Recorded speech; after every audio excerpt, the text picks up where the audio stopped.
Ndugu Mheshimiwa viongozi, Mheshimiwa Makamu Mwenyekiti Zanzibar, Mheshimiwa Katibu Mkuu, Manaibu Katibu Wakuu,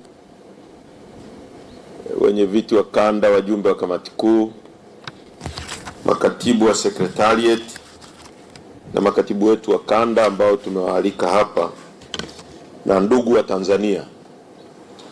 Kwa hatua ya sasa nitasema mambo mawili tu, na mambo mengine tutakapokaa na kumaliza kikao cha kamati kuu ambacho ni cha siku 2, tutakuja na maazimio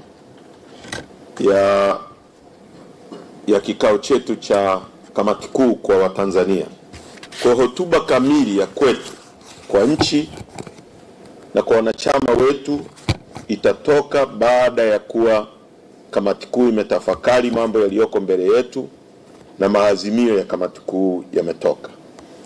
Lakini kwa hatua ya sasa nataka kusema mambo mawili ili Watanzania wajue tulipo na tunapokwenda. Sote tunajua kwamba tuko vitani na watu ambao wameshindwa kuongoza nchi.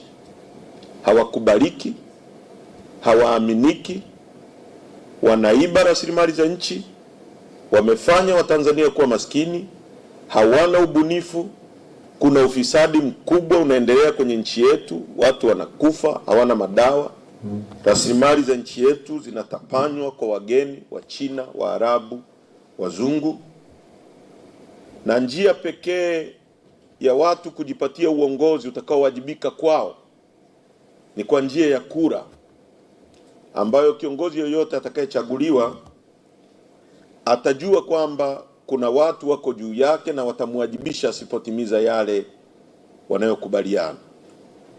Sasa kwa sababu hiyo sisi Chadema tumeamua